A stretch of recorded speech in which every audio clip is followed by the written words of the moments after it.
وبرکاتہ عبداللہ بھائی، ہم آپ کی محبتوں، عنایتوں اور چاہتوں کی قدر کرتے ہیں۔ اللہ تعالی ہم سب کو سلامت رکھے اور ہمارے تمام آمین سامعین کو بھی اللہ تعالی سلامت رکھے، خیر و عافیت سے رکھے۔ آمین آمین اللہم آمین۔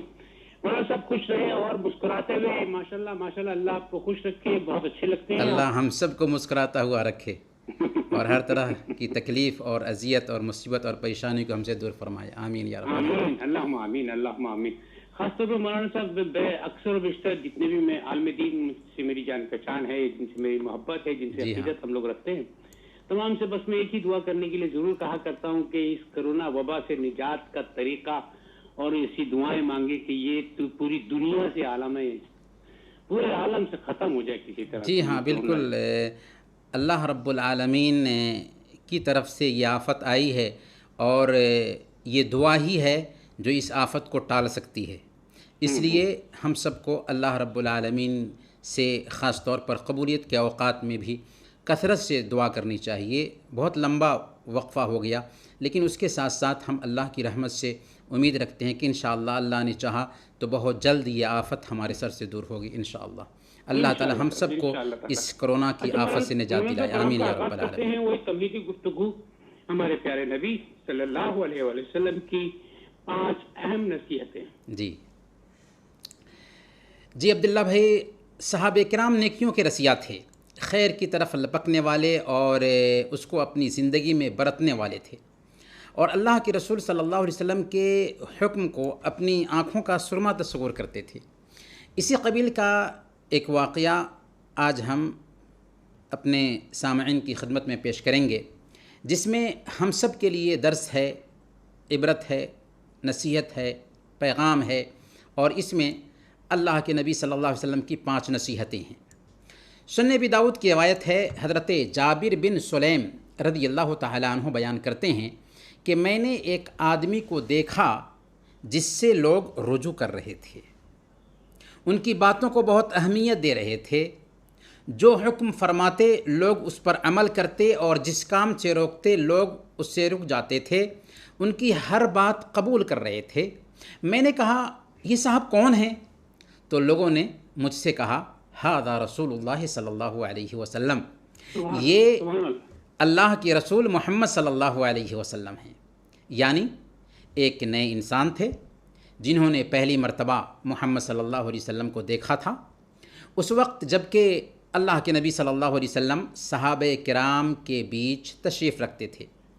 جب ان کو پتہ چلا کہ یہ اسلام کے پیغمبر محمد صلی اللہ علیہ وسلم ہیں، تو انہوں نے کہا علیک السلام یا رسول اللہ، علیک السلام یا رسول اللہ۔ یہی الفاظ انہوں نے 2 مرتبہ دہرایا۔ اللہ کے رسول صلی اللہ علیہ وسلم نے فرمایا لا تقل علیک السلام، علیک السلام مت کہو۔ پھر آپ صلی اللہ علیہ وسلم نے اس کی وجہ بتائی کہ علیک السلام مردوں کا تحیہ ہے، یعنی زمانے جاہلیت میں لوگ اس کا استعمال مردوں کے لیے کیا کرتے تھے، اس لیے ایسا مت کہو۔ پھر اللہ کے نبی صلی اللہ علیہ وسلم نے ان کو سلام کرنے کا طریقہ بتایا کہ کہو السلام علیک، اور یہی سلام مسلمانوں کا آپسی تحیہ ہے، جس کا تبادلہ ہم مسلمان آپس میں ایک دوسرے سے جب ملتے ہیں تو کرتے ہیں۔ سلام میں آخر کیا پیغام ہوتا ہے، بہت سارے بھائیوں کو معلوم نہیں ہوگا۔ جب ہم کسی سے کہتے ہیں السلام علیکم ورحمۃ اللہ وبرکاتہ، تو اس میں ہمارے سامنے والے کو ہم 3 طرح کی دعائیں دیتے ہیں۔ پہلے نمبر پر السلام علیکم، یعنی آپ سلامت رہیں، ہر آفت، مصیبت، بیماری اور پریشانی سے محفوظ رہیں۔ سبحان اللہ۔ دوسرے نمبر پر ورحمۃ اللہ، یعنی آپ پر اللہ کی رحمت ہو، یعنی اللہ آپ پر ہر طرح کی نعمتیں، اچھائیاں اور بھلائیاں سایہ ڈالیں۔ تیسرے نمبر پر وبرکاتہ، یعنی جو نعمتیں آپ کو ملی ہوئی ہیں ان میں برکت ہی برکت پیدا ہو اور ان نعمتوں کو دوام حاصل ہو جائے۔ سبحان اللہ، کتنا پیارا تحیہ ہے جس کا استعمال ہم آپس میں ایک دوسرے سے ملتے ہیں تو کرتے ہیں۔ برکیف حضرت جابر بن سلیم رضی اللہ تعالیٰ عنہ نے اللہ کے نبی صلی اللہ علیہ وسلم سے اس کے بعد پوچھا کہ انت رسول اللہ صلی اللہ علیہ وسلم، کیا آپ اللہ کے رسول ہیں؟ آپ صلی اللہ علیہ وسلم نے فرمایا سنو، میں اللہ کا رسول ہوں، اس اللہ کا رسول کہ جب تجھے کوئی تکلیف پہنچے، کوئی مصیبت لاحق ہو اور تو اس کو پکارے تو وہ تیری پکار سنتا ہے اور تیری مصیبت دور کر دیتا ہے۔ اگر قحط سالی آ جائے، اکال پر جائے اور تو اس کو پکارے تو وہ قحط سالی کو دور کر کے زمین کو ہرا بھرا کر دیتا ہے، کیونکہ اللہ تعالیٰ ہی بارش نازل کرتا اور پودے اگاتا ہے۔ اور اگر تم کسی بیاب و گیاہ چٹیل میدان میں ہو اور تیری سواری گم ہو جائے اور تم اس کو پکارو تو وہ تیری سواری واپس کر دیتا ہے، یعنی تیرے پاس اسے لوٹا دیتا ہے۔ غرض کہ اللہ کے رسول صلی اللہ علیہ وسلم نے ایک اجنبی انسان تک نہایت پیار سے، محبت سے توحید کی دعوت پہنچا دی کہ اسلام جس سے اللہ کی بات کرتا ہے وہی سارے انسانوں کی ضرورت پوری کرتا ہے، وہی مصیبت دور کرتا ہے، وہی بیماروں کو شفا دیتا ہے، وہی زمین سے تمہارے لیے غلے اور اناج نکالتا ہے۔ وہ صرف مسلمانوں کا رب نہیں بلکہ رب العالمین ہے، ساری کائنات کا پالنہار اور مالک ہے۔ اللہ اکبر۔ یہ سن کر جابر بن سلیم رضی اللہ تعالیٰ عنہ کے دل کی دنیا بدل جاتی ہے، ایمان کی دولت سے مالا مال ہو جاتے ہیں اور اللہ کے نبی صلی اللہ علیہ وسلم سے وصیت کے طلبگار ہوتے ہیں۔ چنانچہ وہ کہتے ہیں اعہد الیہ، مجھے کچھ وصیت کیجئے جس پر میں عمل کر سکوں۔ اللہ کے نبی صلی اللہ علیہ وسلم نے ان کو 5 وصیتیں کیں۔ سب سے پہلے فرمایا لا تسبن احدا، کسی کو گالی مت دو، دوسروں کو اذیت پہنچانے سے اپنی زبان کی حفاظت کرو، اپنی زبان پہ برے کلمات مت لاؤ۔ چنانچہ سبحان اللہ۔ جابر کہتے ہیں کہ فما سببت بعدہ حرا ولا عبدا ولا بعیرا ولا شاطا، اس کے بعد میں نے کسی کو گالی نہیں دی، نہ آزاد کو، نہ غلام کو، نہ اونٹ کو اور نہ بکری کو۔ اللہ کے نبی صلی اللہ علیہ وسلم کے فرمان کا پاس و لحاظ دیکھیے، اس قدر وہ پاس و لحاظ رکھتے ہیں کہ زندگی بھر بد زبانی اور گالی گلوچ سے بچے رہتے ہیں، یہاں تک کہ جانوروں تک کو برا بھلا نہیں کہتے۔ دوسری نصیحت یا دوسری وصیت یہ کی کہ وَلَا تَحْقِرَنَّ مِنَ الْمَعْرُوفِ، کسی بھی نیکی کے کام کو حقیر مت سمجھو۔ پہلی وصیت یہ تھی کہ بد زبانی مت کرو، کسی کو گالی مت دو۔ دوسری وصیت یہ کی کہ کسی بھی نیکی کے کام کو حقیر مت سمجھو، یعنی جب بھی نیکی کے کام کا موقع ملے کر گزرو، چاہے ظاہر میں کتنا ہی معمولی کیوں نہ نظر آ رہا ہو، کیونکہ ہماری نظر میں وہ معمولی ہو سکتا ہے لیکن اللہ کی نظر میں اس کی بہت قدر ہے۔ تبھی تو آپ دیکھیں کہ ایک بدکار عورت کو اللہ تعالیٰ نے صرف اس بنیاد پر معاف کر دیا اور اسے جنت میں داخل کیا کہ اس نے ایک پیاسے کتے کو پانی پلا دیا تھا۔ اس لیے پتہ نہیں کہ کون سی نیکی اللہ کو بھا جائے، لہذا ہمیں کسی بھی نیکی کو حقیر نہیں سمجھنا چاہیے۔ راستے سے ہم گزر رہے ہیں، راستے میں کوئی تکلیف دہ چیز تھی، اسے راستے سے ہٹا دیں، بہت بڑی نیکی کا کام ہے۔ آپ کے پاس معمولی رقم ہے، بہت ہی معمولی، اسے بھی اللہ کے راستے میں خرچ کرنے میں جھجک محسوس نہ کریں، کیونکہ اللہ کو کیفیت مطلوب ہے، کمیت مطلوب نہیں ہے۔ تیسری وصیت یہ تھی کہ وَأَن تُكَلِّمَ أَخَاكَ وَأَنْتَ مُنبَسِطٌ إِلَيْهِ وَجْهُكَ، کہ تم اپنے بھائی سے اس کیفیت میں بات کرو کہ تمہارا چہرہ کھلا ہوا ہو، اللہ اکبر، یعنی ہر آدمی کے ساتھ خندہ پیشانی سے، کشادہ پیشانی سے بات کرو، کیونکہ اپنے بھائی سے مسکراتے چہرے کے ساتھ ملنا بھی ثواب کا کام ہے۔ اللہ کے نبی صلی اللہ علیہ وسلم فرماتے ہیں کہ تبسمک علی وجہ اخیک صدقہ، تمہارا اپنے بھائی سے مسکرا کر ملنا بھی صدقہ ہے، اس میں بھی ثواب ہے۔ ثواب صرف پیسہ خرچ کرنے میں نہیں ہے بلکہ مسکرا کر اگر ہم اپنے بھائی سے ملتے ہیں تو اس میں بھی ہمیں ثواب ملتا ہے۔ یہاں تک کہ حضرت جریر بن عبداللہ البجلی رضی اللہ تعالیٰ عنہ صحابی رسول ہیں، کہتے ہیں کہ جب بھی میں اللہ کے رسول صلی اللہ علیہ وسلم سے ملا آپ مسکراتے ہوئے دکھائی دیے، سبحان اللہ۔ چوتھی وصیت یہ تھی کہ ورفع ازارک الی نصف الساق فإن ابیت فإلی الکعبین وإیاک وإسبال الازار فإنہا من المخیلۃ وإن اللہ لا يحب المخیلہ، یعنی اپنا پاجامہ یا تہبند آدھی پنڈلی تک رکھو، اگر آدھی پنڈلی تک نہیں رکھ سکتے تو ٹخنوں تک رکھو، اور ٹخنوں سے نیچے ازار لے جانے سے بچو، کیونکہ اس میں تکبر ہے اور اللہ تعالیٰ تکبر اور گھمنڈ کو پسند نہیں کرتا۔ اللہ کے نبی صلی اللہ علیہ وسلم نے یہ نہیں کہا کہ تکبر نہ ہو تو نیچے کر سکتے ہو صحیح، اور تکبر ہو تو مت کرو، بلکہ ایک عام بات کہی کہ ٹخنے سے نیچے کپڑے کو نہ رکھو کیونکہ یہ تکبر ہے۔ اور خود اللہ کے نبی صلی اللہ علیہ وسلم جو تکبر سے کوسوں دور تھے، اس کے باوجود بھی آپ نے کبھی اپنے کپڑے کو ٹخنے سے نیچے نہیں رکھا۔ اللہ اکبر، اللہ اکبر، بہرکیف سبحان اللہ۔ پانچویں وصیت اس میں یہ ہے، اللہ کے نبی صلی اللہ علیہ وسلم نے یہ کی کہ وَإِنِ امْرَؤٌ شَتَمَكَ وَعَيَّرَكَ بِمَا يَعْلَمُ فِيكَ فَلَا تُعَيِّرْهُ بِمَا تَعْلَمُ فِيهِ فَإِنَّمَا وَبَالُ ذَلِكَ عَلَيْهِ، یعنی اگر کوئی آدمی تم کو گالی دے یا کسی ایسے عیب کی وجہ سے تجھے آر دلائے جو تیرے اندر پایا جاتا ہے، تو تو اس کے بدلے میں اسے اس کے عیب پر آر مت دلاؤ جو عیب تم اس کے اندر جانتے ہو۔ مطلب یہ کہ اگر تجھے کوئی گالی دیتا ہے تو تم بھی اسے گالی مت دو، بے شک، اگر کوئی تجھے آر دلاتا ہے تو تم بھی اسے آر مت دلاؤ، کیونکہ جس نے تجھے گالی دی اور آر دلایا اس کا وبال وہ خود بھگتنے والا ہے، اور ایسا کر کے تم اپنے وقار کو مجروح مت کرو۔ اس حوالے سے شاہ اسماعیل شہید رحمۃ اللہ علیہ جو ہندوستان کے بہت بڑے عالم دین تھے، ایک مرتبہ وہ جامع مسجد میں وعظ فرما رہے تھے، خطبہ دے رہے تھے کہ ایک آدمی نے آپ کو تکلیف پہنچانے کے لیے بھرے مجمع میں سب کے سامنے کھڑے ہو کر کے اس نے کہا کہ مولانا ہم نے سنا ہے کہ آپ حرام زادے ہیں۔ کیا کہا؟ کہ مولانا میں نے سنا ہے کہ آپ حرام زادے ہیں۔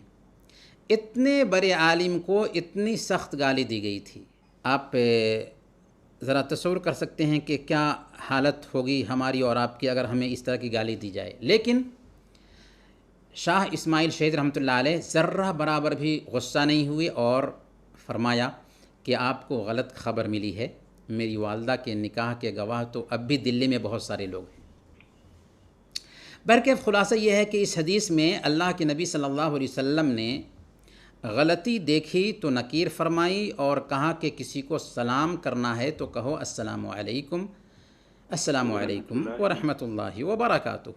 پھر اس بندے کو اسلام کی دعوت دی، اس لیے ہمیں بھی انسانوں کا خیر خواہ بننا چاہیے اور ایسے لوگوں تک اللہ کا دین پہنچانا چاہیے جن تک اللہ کا دین نہیں پہنچ سکا ہے۔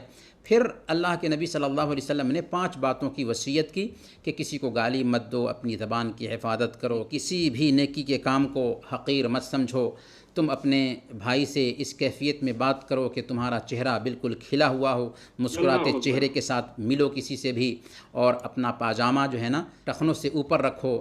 اور اسی طریقے سے اللہ کے نبی صلی اللہ علیہ وسلم نے یہ بھی فرمایا کہ اگر کوئی تم کو گالی دے یا تجھے آر دلائے تو تم اس کے عیب پر اس کو آر مت دلاؤ۔ یہ بہت ہی اہم وصیت ہے۔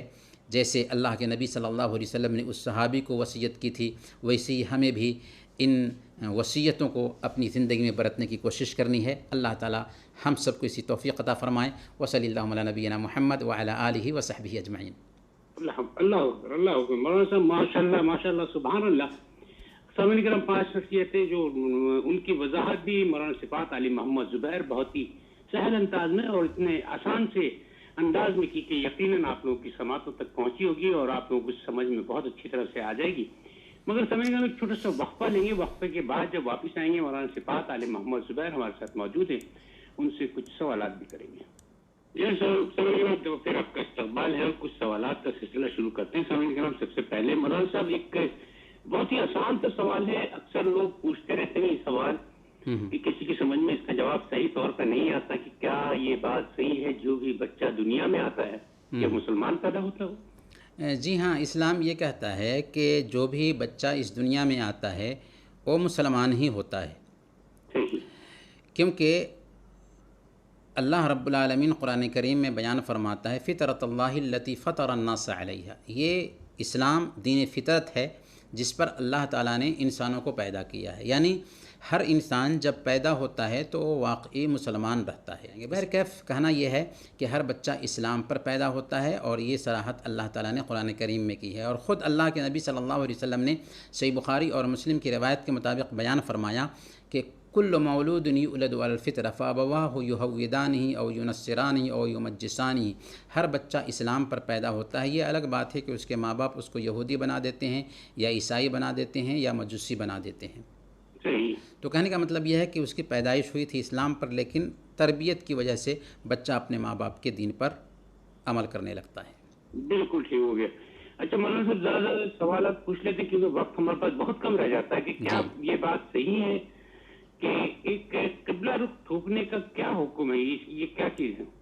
جی، اگر آدمی قبلہ رخ تھوکتا ہے اور وہ نماز میں ہے تو اس سے سختی کے ساتھ منع کیا گیا ہے۔ اسے چاہیے کہ اگر تھوکنے کی نوبت آتی ہے تو ٹیشو پیپر میں یا اپنے دائیں طرف نہیں بلکہ بائیں طرف تھوکے، اور اگر کوئی آدمی نماز میں نہیں ہے تب بھی قبلہ کی طرف تھوکنے سے بہرحال بچنا چاہیے، صحیح ہو گیا، کیونکہ اس سے منع کیا گیا ہے۔ اگرچہ کسی کی نیت قبلہ کی طرف تھوک کر کے قبلہ کی توہین مقصود نہ ہو، لیکن پھر بھی قبلہ کی طرف تھوکنے سے بچنا چاہیے، کیونکہ حدیث میں آتا ہے کہ جس آدمی نے قبلے کی طرف تھوکا تو قیامت کے دن وہ شخص جب آئے گا تو اس حال میں آئے گا کہ اس کا تھوک اس کی آنکھوں کے درمیان لگا ہوگا، تو اس لیے اس سے بچنا چاہیے۔ جی اللہ اکبر۔ اچھا مولانا صاحب ایک سوال ہے کہ اگر کسی نے اپنے بھائی سے نہ بات کرنے کی قسم کھا لی ہو تو اسے کیا کرنا چاہیے؟ جی، اگر کسی آدمی نے یہ قسم کھایا کہ ہم اپنے بھائی سے بات نہیں کریں گے یا فلاں کے گھر نہیں جائیں گے، تو کسی اپنے بھائی سے بات کرنا اچھی چیز ہے، یا کسی کے گھر نہ جانے کی قسم کھا لینا اچھی بات نہیں ہے بلکہ جانا چاہیے۔ تو اگر اس طرح سے اچھے کام کو ترک کرنے کی کوئی قسم کھا لیتا ہے تو حدیث میں رہنمائی یہ کی گئی ہے کہ وہ اپنی قسم کا کفارہ دے اور وہ کام کرے۔ گویا کہ اگر کسی نے یہ قسم کھایا کہ میں اپنے فلاں بھائی سے بات نہیں کروں گا تو اس کو چاہیے کہ قسم کا کفارہ دے اور اس سے بات کرے۔ قسم کا کفارہ کیا ہوگا؟ 10 مسکین کو اوسط درجے کا کھانا کھلا دے، یا ان کو کپڑے پہنا دے، یا ایک غلام آزاد کرے۔ تو غلام آزاد کرنے کا تصور نہیں ہے، 10 مسکین کو کھانا کھلائے یا ان کو کپڑے پہنائے۔ اگر یہ طاقت نہیں ہے تو 3 روزے رکھے۔ اچھا مولانا صاحب ایک سوال یہ بھی ایک بھائی نے پوچھا کہ پیر کے میں بہت درد رہتا ہے، علاج بتا دیں، اور رات میں ان کا بچہ بہت روتا ہے، اس کا بھی کوئی علاج اگر ہو سکتا ہے تو بتا دیں۔ جی، اگر پیر میں درد رہتا ہے تو سب سے پہلے تو ہم یہ عرض کریں گے کہ ڈاکٹر کو دکھلائیں، ہو سکتا ہے کہ کوئی بیماری ہو جس کی وجہ سے یہ درد ہے، لیکن اس کے ساتھ ساتھ روحانی علاج کرنے کا بھی اہتمام کرنا چاہیے۔ جسمانی علاج کے ساتھ ساتھ روحانی علاج میں بھی فائدہ ہے۔ چنانچہ ایک اس حوالے سے روایت آتی ہے، حضرت عثمان بن ابی العاص رضی اللہ تعالیٰ عنہ ایک مرتبہ اللہ کے نبی صلی اللہ علیہ وسلم کے پاس آتے ہیں اور وہ کہتے ہیں کہ جب سے میں نے اسلام قبول کیا ہے میرے جسم کے فلاں جگہ پر بہت درد رہتا ہے۔ تو اللہ کے نبی صلی اللہ علیہ وسلم نے ان سے کہا کہ تم اپنے درد کی جگہ پر انگلی رکھو اور 3 مرتبہ کہو بسم اللہ، یعنی جہاں پر درد ہے وہاں پر انگلی رکھ کر کے 3 مرتبہ بسم اللہ کہیں، اور اس کے بعد آپ نے فرمایا کہ 7 مرتبہ کہو اعوذ باللہ وقدرتہ من شر ما اجد وحاضر۔